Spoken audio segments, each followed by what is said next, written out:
du continent traversent la crise du coronavirus, s'adaptent, s'organisent, déjouent éventuellement la censure pour continuer à informer des populations qui, face à cette épidémie, ont besoin d'une parole indépendante, capable de leur donner des informations fiables pour mesurer la gravité de la situation et se protéger.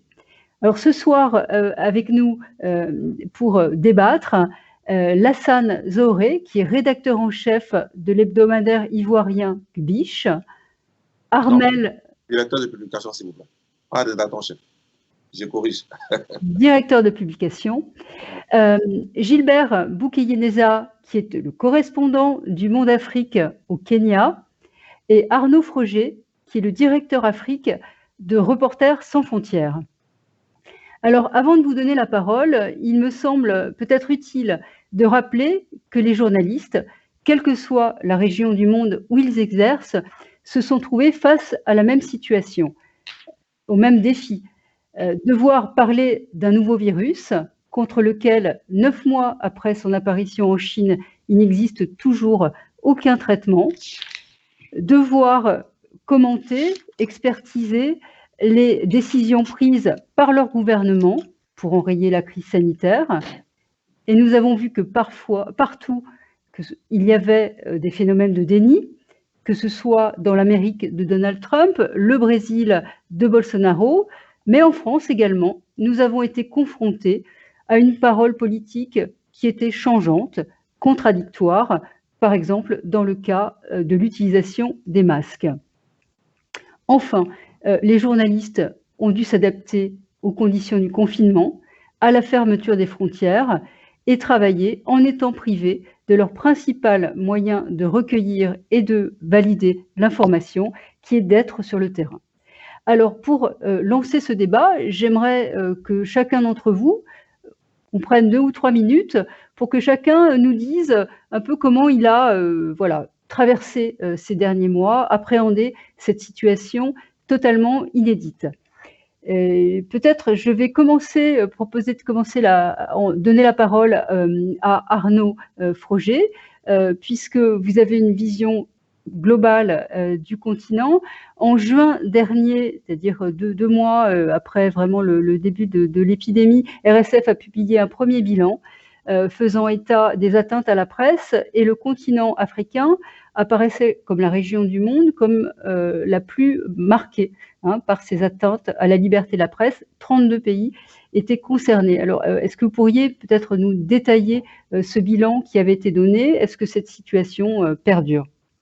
Oui, c'est une situation un peu exceptionnelle, comme vous l'avez souligné dans votre question. Pour vous donner juste quelques chiffres, entre le 15 mars 2020 et le 15 mai 2020, donc au plus fort, je dirais, du début de l'épidémie, sur ces 8 premières semaines, on a enregistré en Afrique subsaharienne 3 fois plus d'agressions de journalistes, 3 fois plus d'arrestations arbitraires de journalistes par rapport à la même période en 2019. Donc je dirais que la crise sanitaire, elle a d'abord agi comme un amplificateur, un catalyseur des crises auxquelles le journalisme est confronté. Ça s'est traduit par une recrudescence assez importante du nombre d'exactions, des journalistes qui ont été pris à partie par les forces de l'ordre, qui intervenaient parfois de manière violente pour faire respecter l'état d'urgence sanitaire, des journalistes qui ont été parfois menacés pour leurs enquêtes lorsque leurs chiffres ou leurs statistiques contredisaient le discours officiel.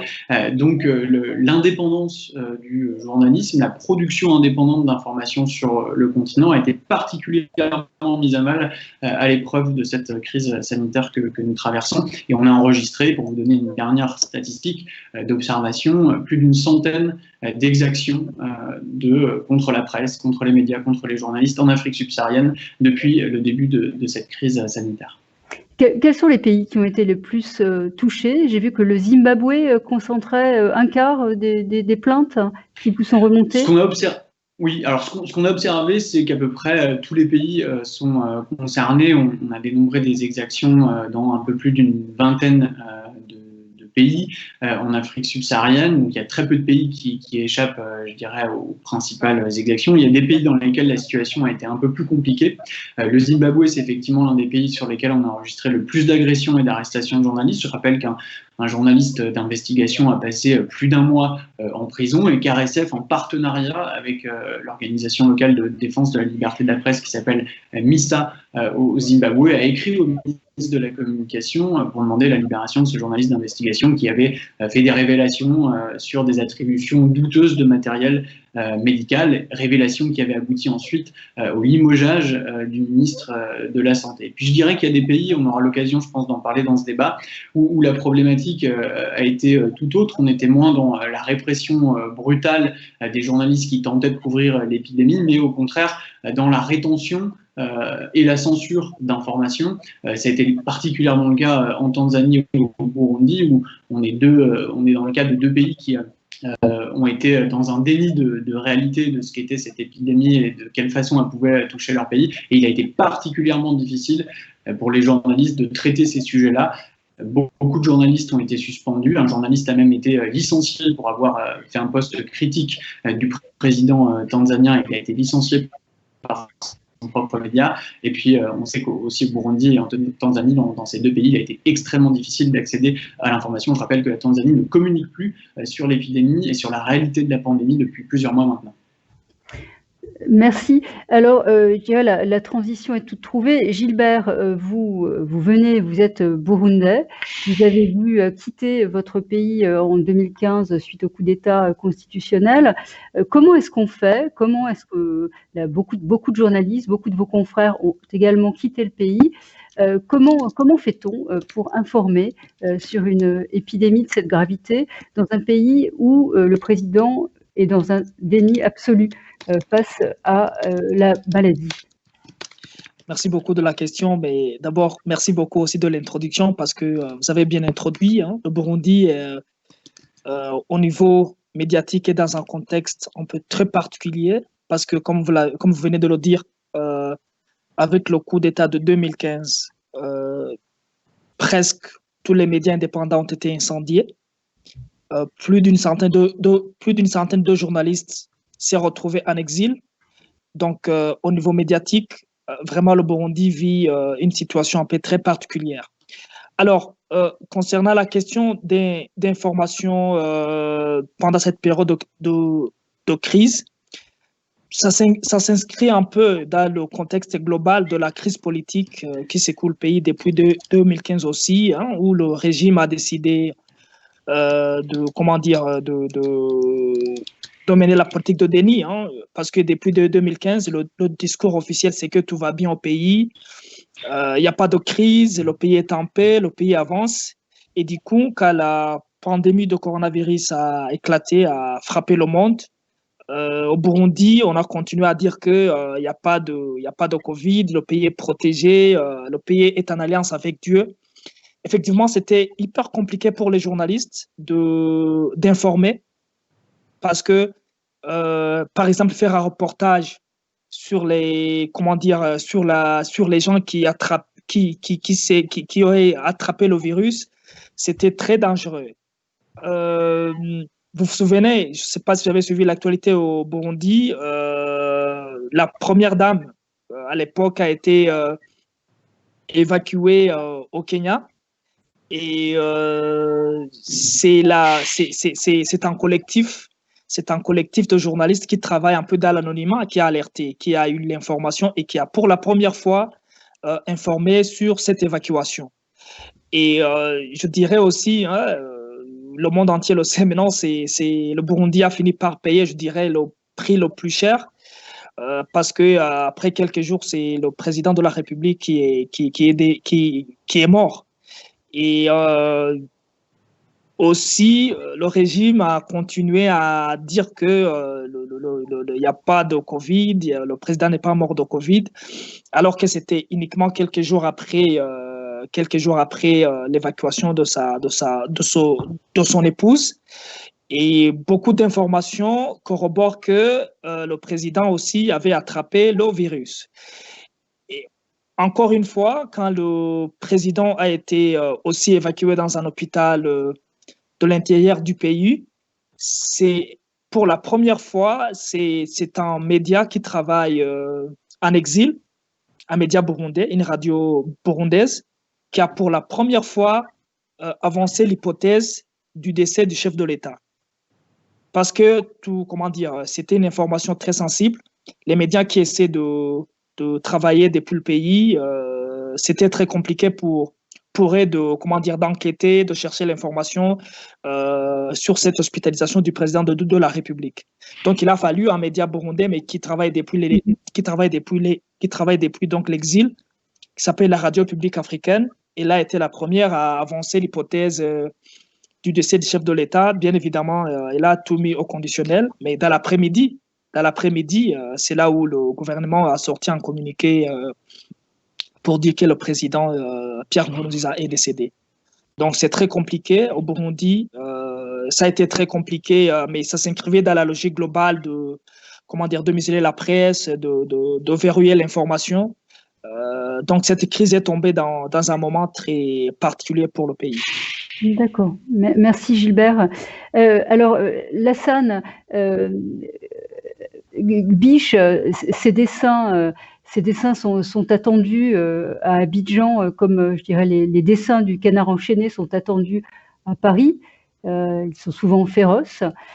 Comment avez-vous réfléchi sur le traitement de cette épidémie? C'est un sujet difficile. Oh, ben vous savez, la Côte d'Ivoire a une longue tradition de l'humour. Donc, bon, pour nous, ce n'est pas aussi compliqué que ça de traiter ce sujet-là.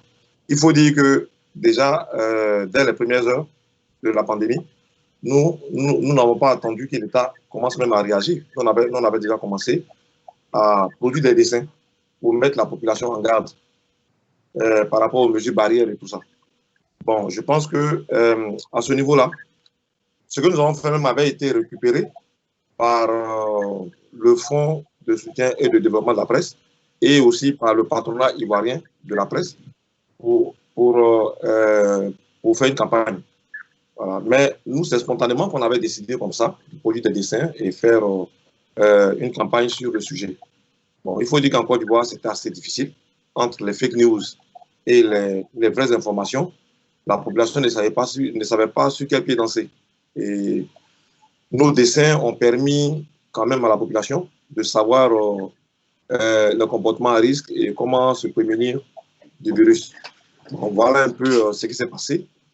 Et je pense que nous avons quand même joué un rôle assez important dans la prévention de la pandémie. Donc, je pense que nous avons joué quand même notre rôle à ce niveau-là. Donc, vous avez mis un petit peu de côté votre fonction d'humoriste, de satiriste, pour vous inscrire plus dans une démarche de sensibilisation. Sensibilisation. Mais n'empêche quand même que lorsque nous intervenons à ce niveau-là, le dessin produit toujours un petit sourire. Et puis après, derrière, bon, il y a la sensibilisation. Voilà, mais il y a cette force du dessin qui fait qu'on sourit et après, on prend conscience du message. Voilà, donc c'est un peu ce que nous avons fait.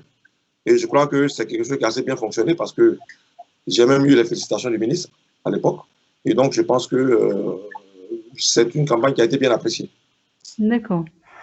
Alors, l'une des difficultés qui s'est posée, c'est qu'il a fallu traiter d'une information scientifique dans un climat de grandes incertitudes. Est-ce que cette situation a révélé, je dirais, les faiblesses des médias africains, le manque de moyens justement pour, je dirais, aller aux sources de l'information, valider, vérifier des informations d'une grande complexité? Comment est-ce que des initiatives existent justement pour permettre aux journalistes d'accéder souvent à des sources qui se trouvent à l'extérieur du pays, des pays? Qui souhaite peut-être commencer à répondre? Arnaud, vous auriez quelque chose, une réaction sur ce thème? Oui, alors en ce qui concerne les initiatives, heureusement, les journalistes et les médias africains n'avaient pas attendu la crise sanitaire pour lancer des initiatives, notamment de fact-checking et de vérification d'informations. On sait que souvent et fréquemment, lors des contextes électoraux qui peuvent parfois être tendus, c'est propice justement à l'émergence et à la circulation de fausses informations ou de désinformations plutôt. La crise sanitaire n'a pas vraiment échappé à cette règle. Elle a été en quelque sorte une sorte de miroir du chaos informationnel dans lequel on est plongé, avec toutes les théories du complot et les théories conspirationnistes qui ont fleuri sur tel ou tel vaccin qui aurait été disponible, qui aurait telle conséquence, sur tel ou tel remède prétendument miracle qui aurait été trouvé ici ou là, parfois des théories du complot qui ont y compris touché les journalistes directement, puisqu'on a eu des cas de groupes WhatsApp composés de journalistes dans lesquels ces théories du complot étaient reprises. Et heureusement, il y a des initiatives de fact-checking qui existent en Afrique en général et en Afrique francophone en particulier. Alors, pour pas citer tous les exemples qui sont nombreux, y compris dans les radios communautaires, on peut citer Africa Check qui a continué son travail de vérification d'informations et qui a été particulièrement actif, notamment en Afrique francophone, eh bien, pour apporter de bonnes informations et puis surtout pour démentir toutes ces théories farfelues qui ont abondamment circulé, notamment sur la toile, pendant la pandémie.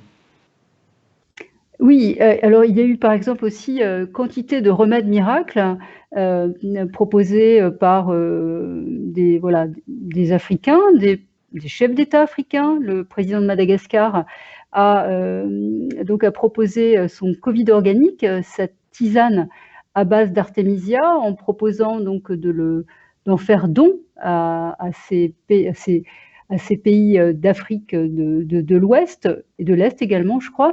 Comment est-ce que vous avez traité une information comme celle-ci, avec donc un président qui affirme avoir trouvé le remède miracle pour lutter contre le coronavirus? Comment est-ce que ça a été perçu? C'était une opération diplomatique. Les chefs d'État d'Afrique de l'Ouest se sont prêtés à cette opération. Comment est-ce que Lassane, comment est-ce que vous avez perçu cette initiative? Avec amusement? Disons que nous étions dans une période de chaos et on ne savait pas d'où pouvait venir la solution. Et quand le président malgache a proposé sa formule, bon, ça a fait sourire, c'est vrai, mais bon, on s'est dit, mais pourquoi pas? Au point où nous en sommes, pourquoi ne pas regarder ce que ça pouvait donner? Donc, après, bon, je crois qu'il y a eu pas mal de polémiques là-dessus, mais nous avons traité cela. Je pense même que au niveau même des biches, on a mis en concurrence la solution de Donald Trump et la solution du président malgache. Voilà. Et je pense que c'est quelque chose qui nous avait quand même assez souri. Voilà, parce que le président américain aussi avait aussi sa formule qui faisait aussi sourire. Voilà.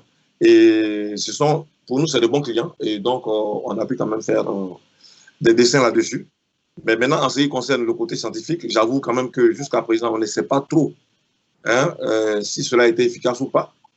Bon, toujours est-il que nous sommes encore dans l'incertitude en ce qui concerne les remèdes contre le virus.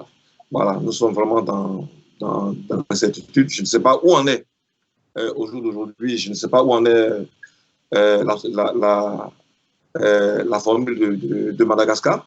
Donc, franchement, à l'époque, au moment où le président malgache faisait la promotion de son médicament, bon, nous, en tout cas, on en a parlé dans notre journal. Et puis, bon, ça a quand même fait sourire, j'avoue. D'accord.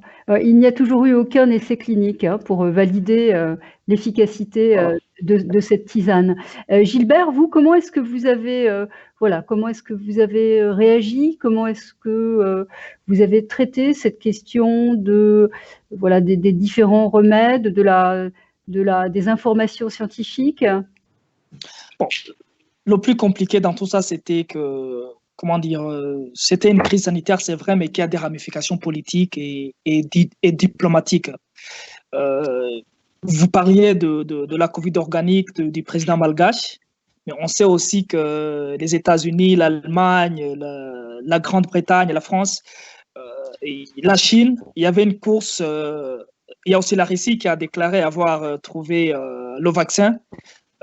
Très récemment, on sait que donc il y avait aussi cette course pour essayer de montrer qui va sauver le monde, quoi.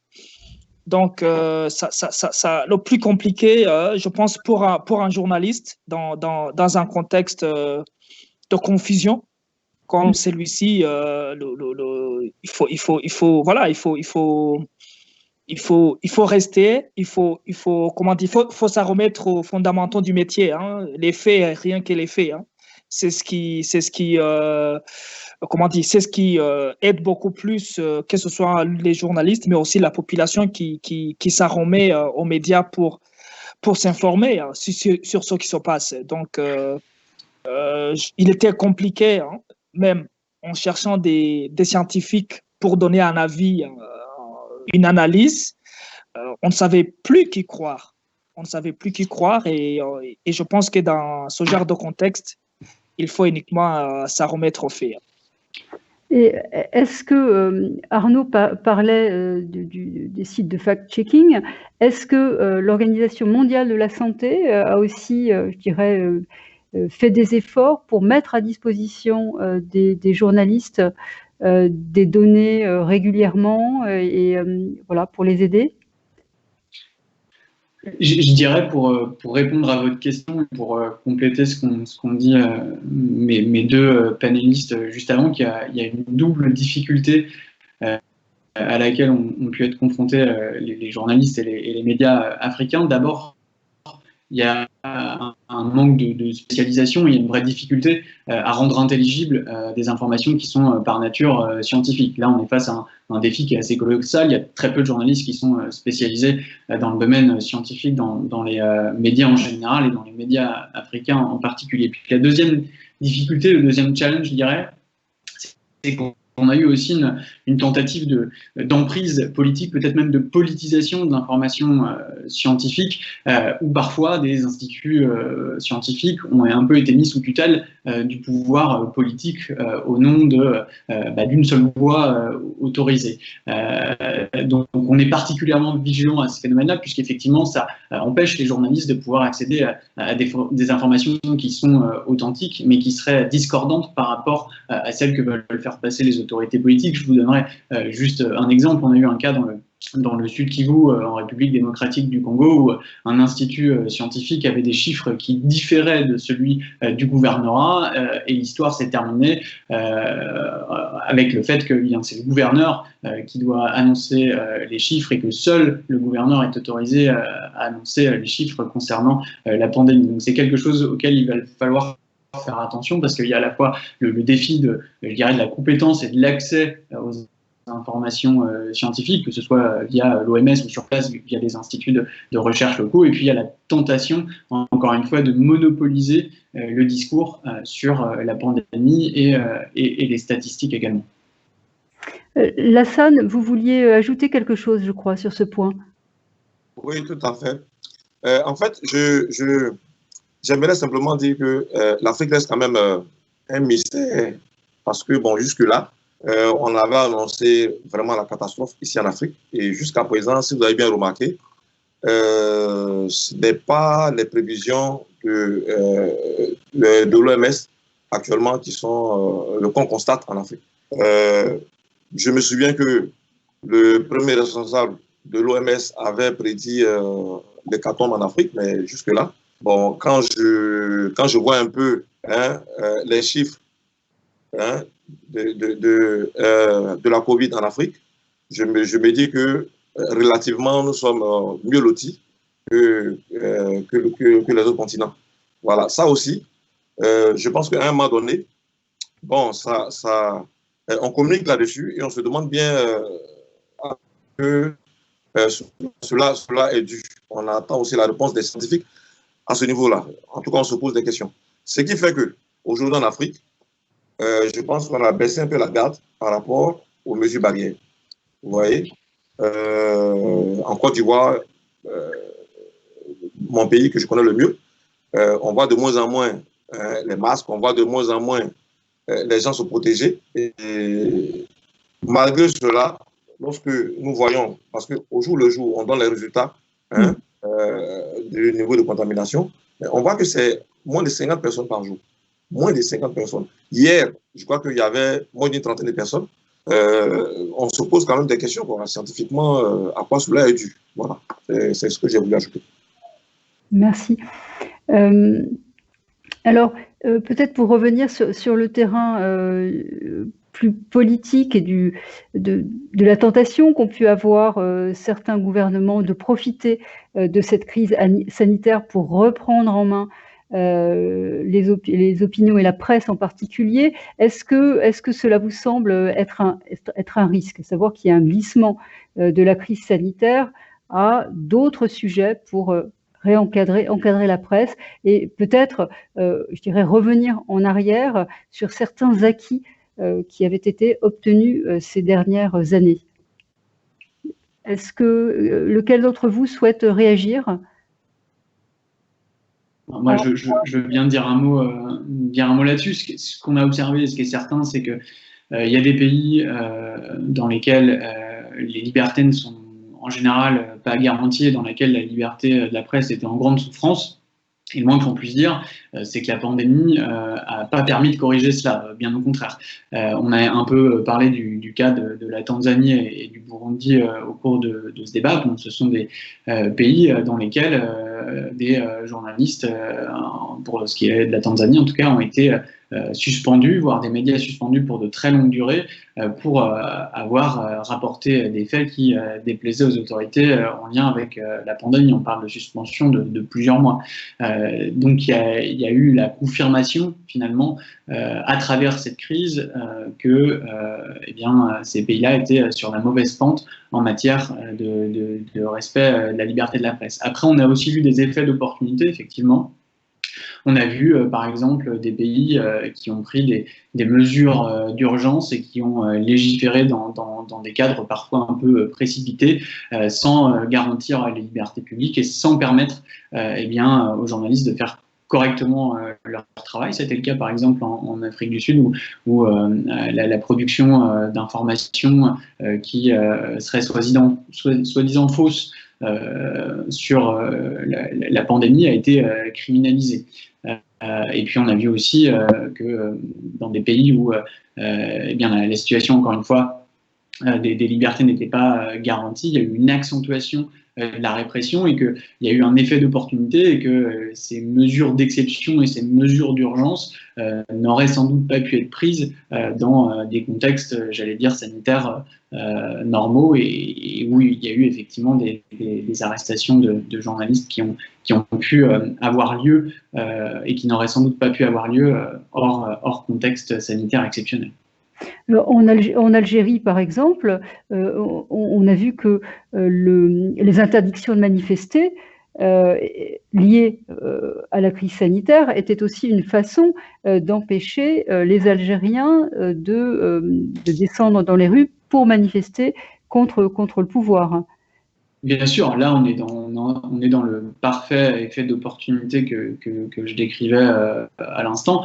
La crise sanitaire a eu bon dos finalement pour faire taire un mouvement social qui était qui est largement couvert par les médias en Algérie et qui met la presse en grande souffrance. Plusieurs journalistes ont été arrêtés. Je rappelle à ce titre que Khaled Drareni, le correspondant de Reporters sans frontières, est toujours en détention et a été arrêté dans ce cadre depuis plus de 6 mois maintenant. Gilbert, vous vouliez aussi intervenir sur ce thème. Oui. En Ouganda, par exemple, l'opposition se plaint toujours que le régime a profité de la crise pour interdire tous ces rassemblements. L'Ouganda tient les élections présidentielles l'année prochaine, au mois de février. Donc, ça commence à chauffer un peu le climat politique avec des opposants qui essaient de se regrouper, de se mettre ensemble pour faire face à Yoweri Museveni. Donc, il y a beaucoup de plaintes aujourd'hui que le régime a profité de la crise de Covid pour interdire tous les rassemblements de l'opposition pendant que le régime en place continue à se rassembler, voilà, à bien se positionner. Alors, me semble-t-il, non seulement les journalistes doivent couvrir la crise sanitaire, mais maintenant, ils doivent désormais couvrir la crise économique et la crise sociale. engendrées par les effets du confinement, la fermeture des frontières qui a paralysé les économies africaines pendant plusieurs mois. Là aussi, ces journalistes se trouvent face à des gouvernements qui n'ont pas nécessairement envie d'entendre la grogne de leur population. Alors voilà, comment face à cette autre dimension de la crise qui certainement en Afrique sera plus importante que le seul bilan sanitaire. Vous le disiez, Lassane, l'Afrique finalement a eu relativement peu de victimes par rapport aux autres continents et surtout par rapport à ce qui était annoncé. Donc comment maintenant allez-vous ou faites-vous, Lassane, justement pour peut-être relayer cette question de la crise sociale et économique qui préoccupe les Ivoiriens et plus largement les Africains? Oui, en fait, bon, nous, on demande de ne pas baisser la garde, parce que jusqu'à présent, certains ont tendance à nier même l'existence de cette maladie. Alors que, bon, c'est une réalité. Le Premier ministre qui est décédé, paix à son âme, le Premier ministre Gon Coulibaly, avait été à un moment donné mis en quarantaine parce que, bon, il avait eu contact avec quelqu'un qui avait eu cette maladie-là. Et puis ensuite, on a eu des ministres qui ont communiqué là-dessus via leur compte Twitter et autres pour dire qu'ils sont malades. Aujourd'hui, avec les réseaux sociaux, je pense quand même que on a la possibilité de pouvoir continuer à sensibiliser la population. Mais seulement récemment, la plateforme des journaux en ligne en Côte d'Ivoire, on fait un peu le bilan de la période de la Covid et il se trouve qu'il y a eu pratiquement 70%. Je ne sais pas si vous mesurez le taux de mauvaises informations qui polluent un peu l'esprit des internautes. Alors, c'est tout ça qu'il faut vraiment essayer de contrôler et puis donner la bonne information aux gens. Alors, nous, on continue encore à relayer les informations. Il faut dire que nous n'avons pas été aidés aussi par les scientifiques parce que quelquefois, on nous dit que les gestes barrières, il faut porter les masques. Après, on nous dit non, que le masque n'est pas important. Après, on revient encore nous dire que le masque, il faut absolument le porter. Franchement, on a été comme ça ballotté de gauche à droite et c'était un peu quand même compliqué pour la presse. Oui. Voilà. Oui, allez-y. Non, je voulais en venir à la crise sociale parce qu'il a été dit très tôt que le confinement n'était pas possible en Afrique parce que les gens, la majorité des gens ont besoin de sortir pour gagner leur vie chaque jour. Et donc les mesures de confinement ont été souvent mal vécues, voire n'ont pas été respectées. Au Kenya, il y a eu des manifestations, de la répression. Voilà, donc c'est une autre dimension de la crise que doivent traiter les journalistes. Donc ma question portait sur cette dimension-là. Il y a un grand mécontentement, les gens ont souffert, ont perdu leur travail, certains ont perdu leurs moyens d'existence. Il faut relayer cela. Ça n'est pas toujours facile. Gilbert, comment est-ce que vous voyez voilà, les tensions qui peuvent exister entre la nécessité de montrer cette réalité et parfois des gouvernements dont les politiques sont contestées? Bon, ce qui est sûr, il doit y avoir un monde après Covid. Cette crise a tout chambardé dans tous les domaines. Donc, ce qui est le plus compliqué, je pense que jusqu'à présent, même les journalistes, je pense, ils ont du mal à saisir l'ampleur de cette crise. Donc, il y a aussi, je pense aussi, le défi d'accès aux sources, le défi d'aller sur le terrain pour comprendre ce qui se passe exactement. Je prends un exemple pour moi-même qui circule souvent dans la région. Je viens de passer presque toute une année sans quitter le Kenya. Donc, je ne sais pas comment, par exemple, en Ouganda, les populations sont en train de vivre les conséquences de cette crise. Même ici au Kenya, à un moment, on a isolé certaines villes, Nairobi, Mombasa et d'autres villes de l'intérieur du pays, avec des mesures de couvre-feu. c'était très compliqué d'accéder aux sources pour comprendre vraiment le vécu des gens. Mais on savait que effectivement cette crise était en train de faire des ravages dans le pays et dans les populations. Bon, maintenant, comme on commence à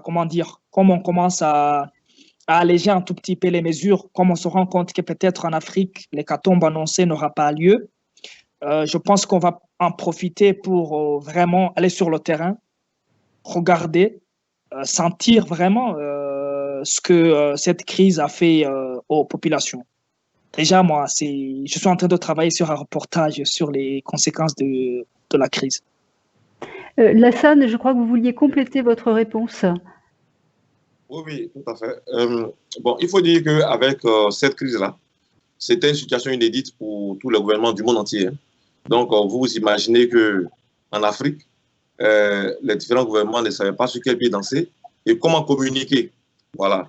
Et je pense que, bon, il y a eu un genre de transparence de la part des gouvernements européens et autres.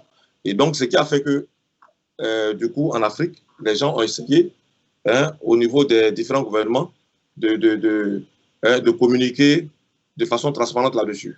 Avant, vous n'entendrez jamais qu'un ministre est malade de telle ou telle maladie. Vous comprenez? On ne communique jamais là-dessus. Mais pendant la crise de la Covid, là, on a vu que des ministres venaient poster des informations comme quoi ils sont malades, ils sont atteints, ils sont en confinement, etc., etc. Et même les présidents. Alors qu'en général, en Afrique, le chef de l'État ne dit jamais qu'il est malade ou ceci ou cela.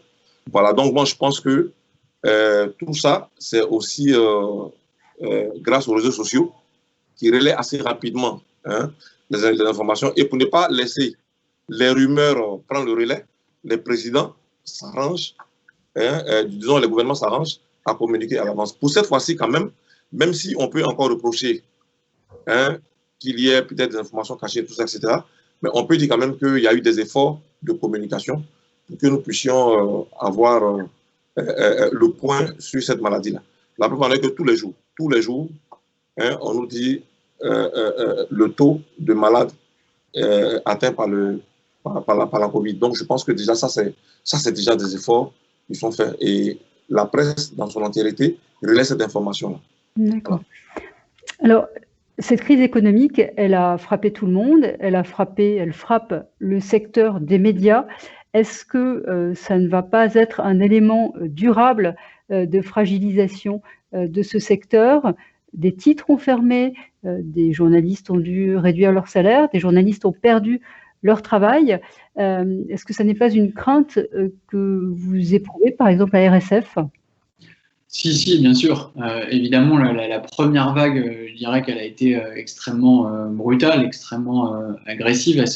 Elle s'est accompagnée, comme je le disais, d'une recrudescence des exactions contre les journalistes et les médias. Et ce que l'on craint maintenant à Reporters sans frontières, notamment, eh bien, c'est que cette deuxième vague, si elle a lieu, elle soit plus sociale, plus économique et qu'elle puisse être même mortelle pour une partie de la presse indépendante, notamment en Afrique subsaharienne. Vous rappelez dans votre question les baisses de salaire, les baisses de revenus publicitaires. On peut y ajouter le manque de soutien institutionnel. Très peu de pays ont pris l'initiative de soutenir leurs médias dans leurs pays respectifs. Et donc, si la crise dure, eh bien, le risque de voir des titres, voire des groupes de presse entiers disparaître, ce risque, il est bien réel et ça aurait des conséquences absolument désastreuses pour la qualité du débat public dans des pays où, très souvent, eh bien, les médias publics sont encore sous influence et les médias économiques également, sous l'influence des politiques parfois ou de promoteurs économiques. Donc il y a déjà une très forte vulnérabilité de l'indépendance des médias en Afrique subsaharienne et si la crise sanitaire dure, eh bien cette vulnérabilité va s'accroître avec des conséquences qui risquent d'être assez importantes en termes de pluralisme médiatique, d'accès à une information indépendante et tout simplement d'accès à une information de qualité. Est-ce que vous avez interpellé sur ce risque? Qu'est-ce qui peut être fait?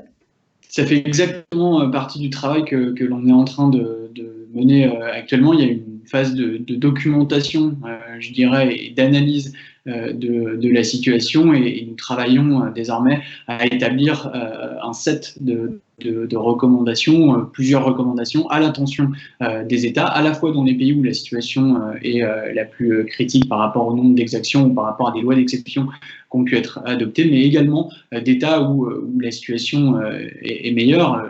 Lassane citait la Côte d'Ivoire. C'est vrai que c'est un pays dans lequel l'accès aux informations est plus simple qu'au Burundi ou en Tanzanie. Mais voilà, nous travaillons sur des recommandations à l'endroit des États de manière à ce que cette crise sanitaire ne fasse pas en plus des victimes dans les hôpitaux, des victimes parmi la presse, les journalistes et les médias. Est-ce qu'il existe des fonds pour venir en aide à des médias qui seraient en difficulté financière de façon passagère? Ou est-ce que c'est des choses pour l'instant, imaginées, inventées?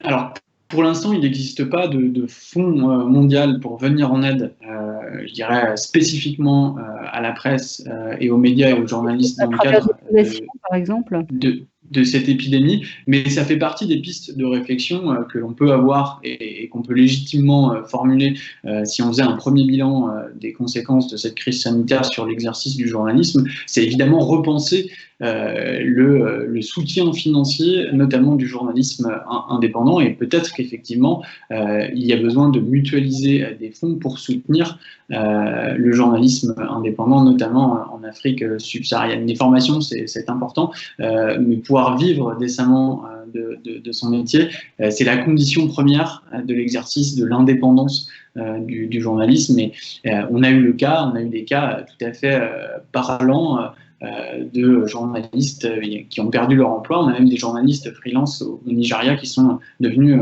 agriculteurs pendant la crise parce qu'ils n'arrivaient pas à subvenir à leurs besoins. Donc c'est le financement de la presse, le financement des médias pour l'indépendance de l'information, c'est évidemment une question qui est tout à fait cruciale et qui a bien été mise en exergue par cette crise sanitaire.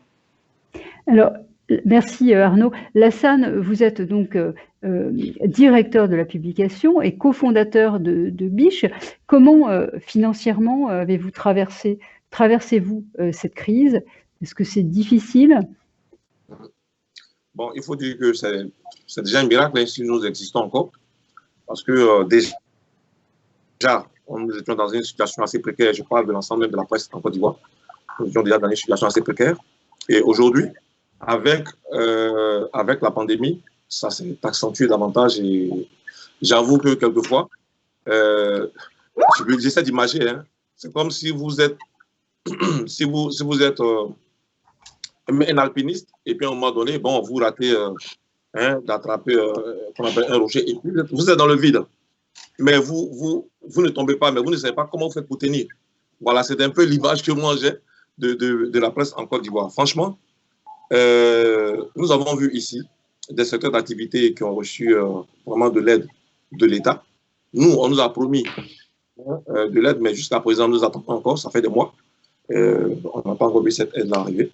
J'espère que bon, ça va se faire, mais toujours est-il que nous n'échappons pas du tout à la crise de la Covid.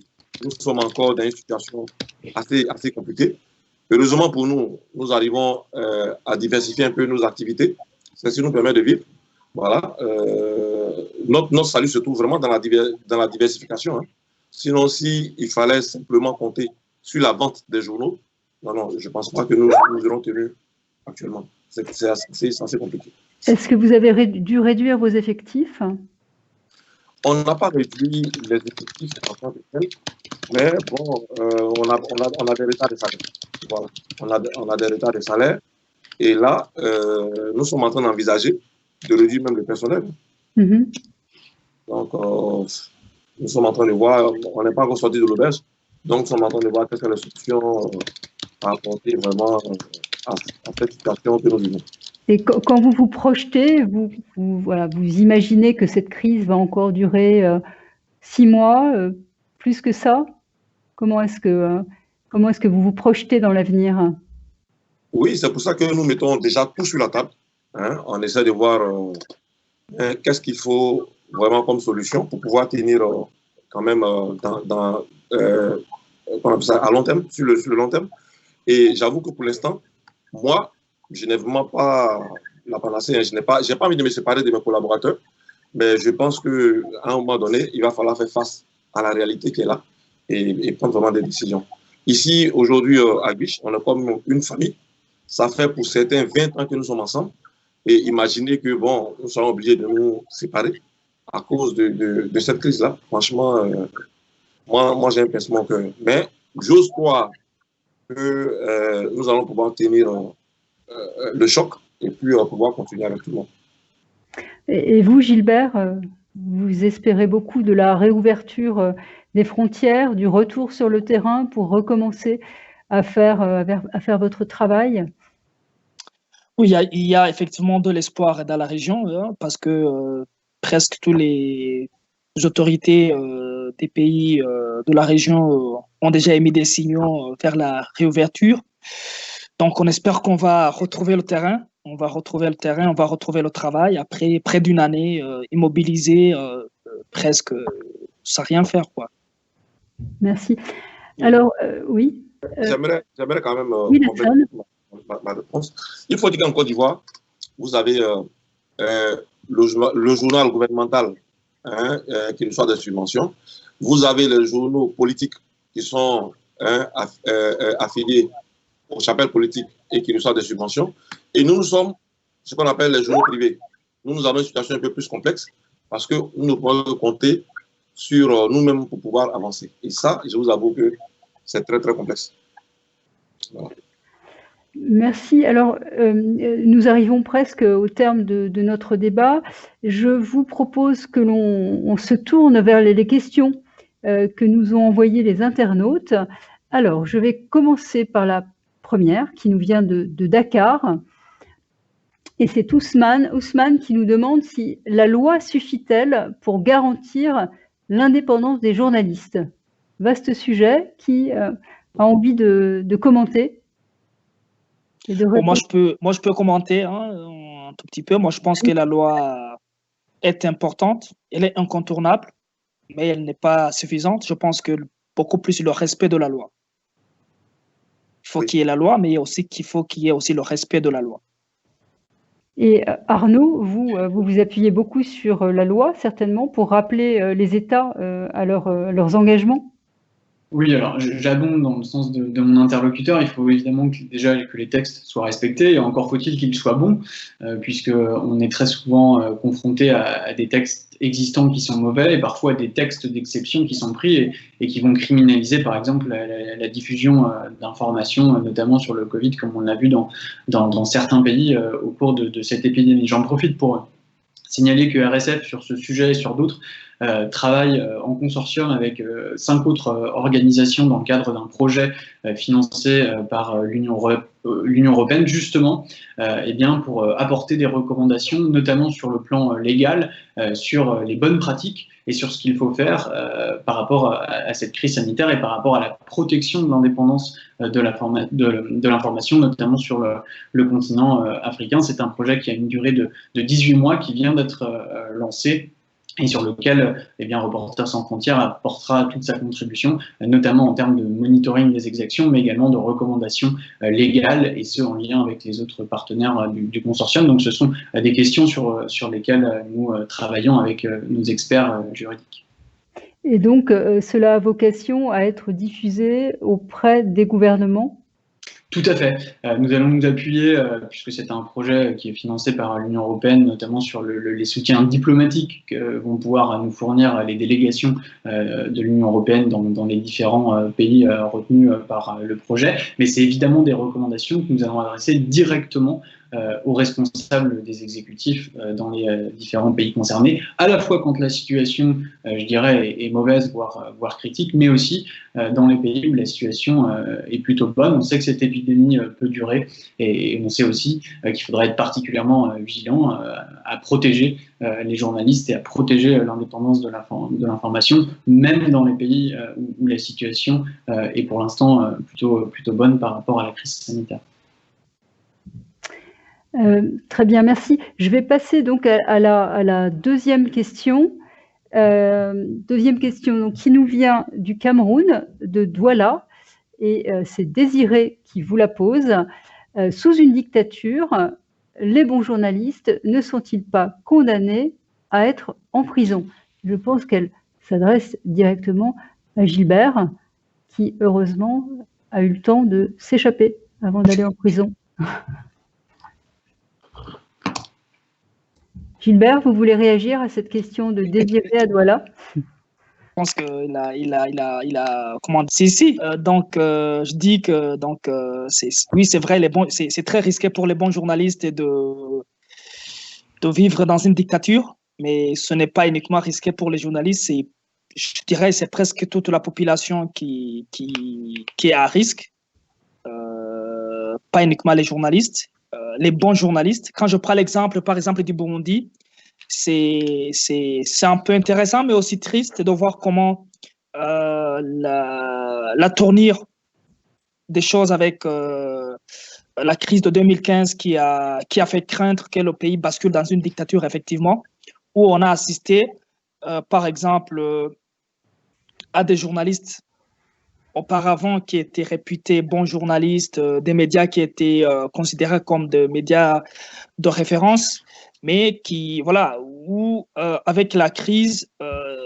les journalistes ont été confrontés à un choix, je dirais, soit de silence ou de, comment dire, ou de prendre le risque de continuer à exercer leur métier malgré les, comment dire, les menaces qui pesaient sur eux. Aujourd'hui, le résultat est qu'aujourd'hui au Burundi, on a par exemple des anciens journalistes qui ont carrément viré dans la communication pour des questions de survie, que ce soit survie physique, mais aussi survie économique, ou également, comme on l'avait dit au départ, on a plus d'une centaine de journalistes, effectivement, qui se sont dit ce n'est pas impossible, donc on ne peut pas exercer dans un tel contexte, il faut quitter le pays.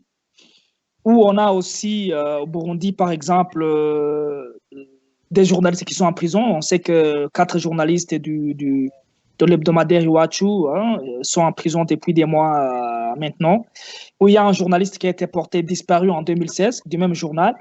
Donc, effectivement, c'est très compliqué et très risqué de travailler dans une dictature quand on est donc un journaliste, un bon journaliste, comme la question le disait. Bon, peut-être aussi c'est la raison pour laquelle notre métier, peut-être c'est beaucoup plus une vocation qu'un simple travail, quoi. Si je peux juste compléter et rebondir sur ce que vient de dire Gilbert, et je suis complètement d'accord avec ça, il y a un vrai risque aussi que dans ces pays-là, et quand les contextes se tendent, là c'est un contexte sanitaire très particulier, que le journalisme devienne une sorte d'activité clandestine, et que finalement, il faille se cacher tout le temps, protéger son identité numérique ou prendre des risques absolument inconsidérés, tout simplement pour faire des reportages, pour avoir accès à de bonnes informations et pouvoir les transmettre. Et ça, c'est quelque chose sur lequel on doit être particulièrement vigilant, puisque dans les pays où la répression est la plus forte, il n'y a plus beaucoup de journalistes qui ont le courage ou tout simplement la possibilité d'exercer leur métier dans de bonnes conditions quand vous êtes contraint de vous cacher, de vivre sous la menace permanente, voire de fuir votre pays, comme c'est le cas de nombreux journalistes burundais qui sont en exil depuis la crise de 2015. Eh bien, le résultat, c'est que la population sur place a de plus en plus de mal à accéder à une information de qualité, à une information indépendante, et il n'y a plus de débat public dans ces pays-là, et dans les pays dans lesquels vous n'avez plus de débat public, eh bien, il n'y a plus de processus démocratique possible, il n'y a plus d'échange possible. Donc ça, c'est tout à fait dangereux, et il faut être particulièrement vigilant, je pense, sur ce journalisme qui devient un peu clandestin dans ce genre de pays. Merci. Alors, nous avons une troisième et dernière question qui nous est posée par Tonio. Y a-t-il un parallèle à faire entre la manière avec laquelle les pays africains affectés par Ebola ont traité la crise à l'époque et la pandémie de Covid-19 ? Est-ce qu'un parallèle peut être fait, ou est-ce qu'on est dans une situation et un traitement nouveau ? qui souhaite répondre? Moi je ne sais pas bien saisi. Lassane? Lassane? Oui, prenez la parole, Lassane. Non, je disais que je n'avais pas bien saisi. Ah, cet internaute nous demande s'il y a un parallèle à faire entre la façon dont la crise Ebola a été traitée et la façon dont la crise du coronavirus est traitée. Ou est-ce qu'on est dans des situations, des contextes différents? Oui, c'est clair que ce n'est pas pareil. C'est vraiment pas pareil du tout. Et, bon, dans la crise d'Ebola, bon, on a eu l'impression qu'on était un peu abandonnant nous-mêmes, alors qu'ici, on a affaire à une crise sanitaire internationale. Donc, du coup, ça a été accentué, ça a été multiplié, la communication a été multipliée par 100, ou même par 1000, je ne sais pas. Voilà, aujourd'hui, nous sommes dans une psychose totale, hein, de par la communication qui est faite sur cette maladie-là. Donc, du coup, quelquefois, on a l'impression qu'on a fait un peu trop. Voilà. Et nous, en tant que journal et tout ça, on n'a pas apprécié de cette manière-là. On sait que c'est une maladie qui existe.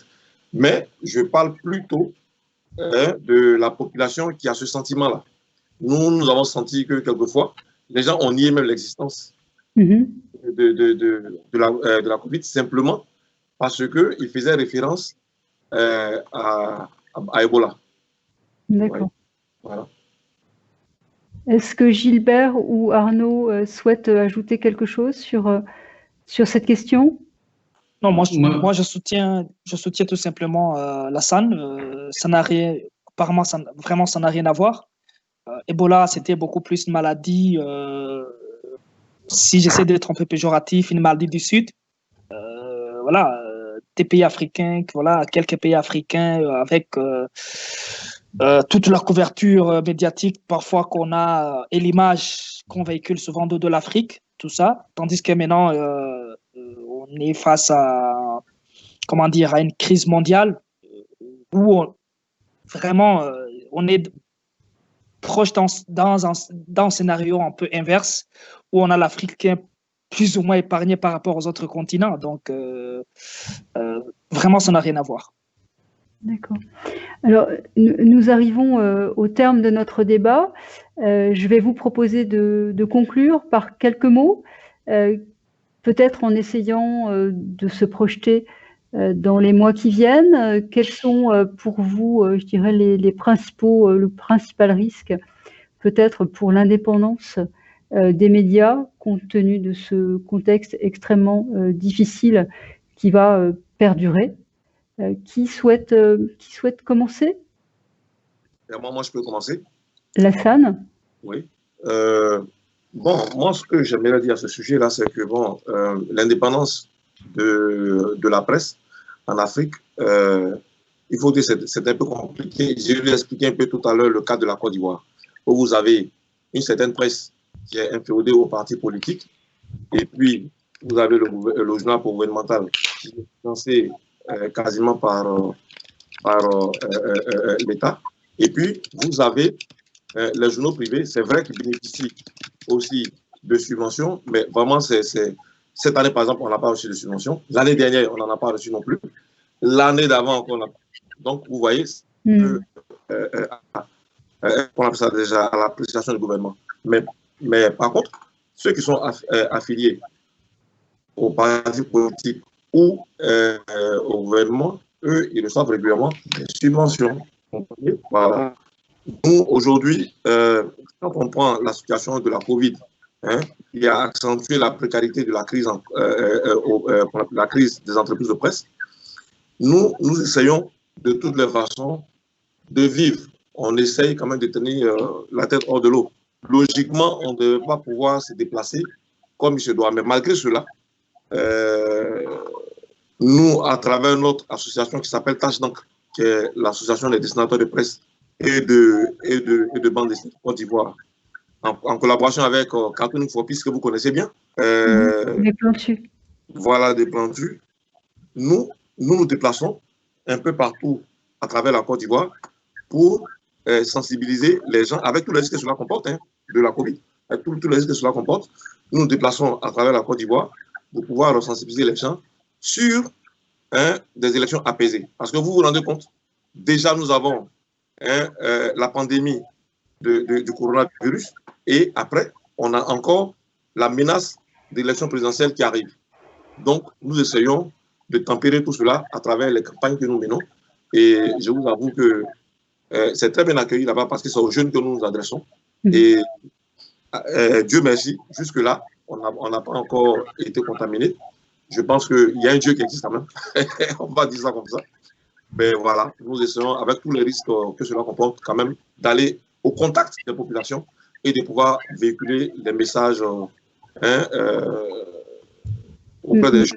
Nous sommes pris dans la population. Voilà. Merci Lassane. C'est vrai qu'il y a un calendrier électoral très chargé dans les mois à venir et ça va être difficile pour les journalistes de faire leur travail. Arnaud, peut-être un mot de conclusion sur ces prochaines échéances et la vigilance que vous allez exercer certainement. Oui, tout à fait.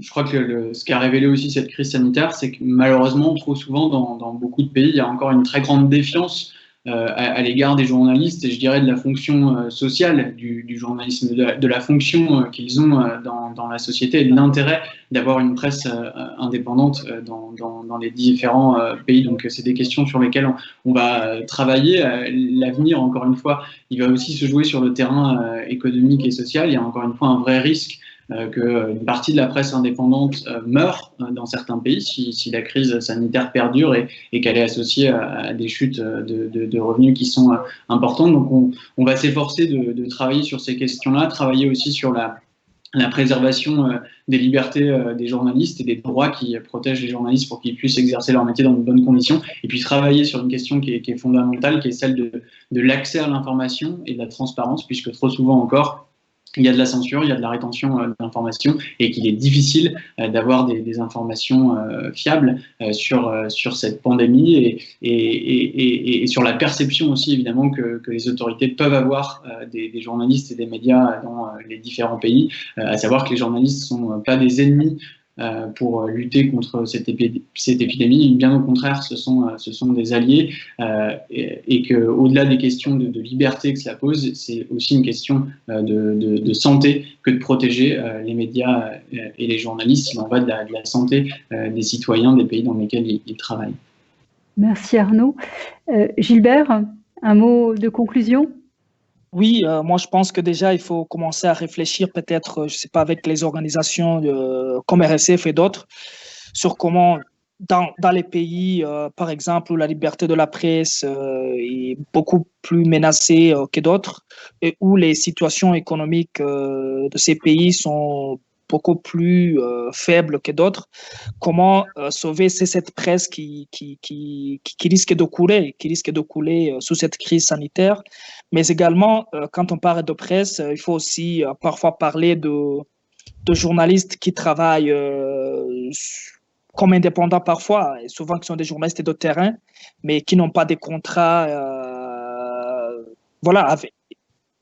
avec les médias et qui ont du coup perdu presque tout leur boulot. Donc, moi, je pense que la réflexion devrait commencer pour aider, pour essayer de sauver cette presse qui risque de couler. Et c'est parce que si ça coule, c'est toute la population c'est la population qui va en faire les frais. Hein. Merci. Très bien. Mais écoutez, merci à tous les trois pour ce débat. Et puis, je vous donne rendez-vous demain pour poursuivre sur un thème qui a beaucoup été abordé tout au long de ces mois, qui sont les fake news qui ont pollué et continuent de polluer l'information. Donc, rendez-vous demain et merci encore. Bonne soirée. Merci. Merci.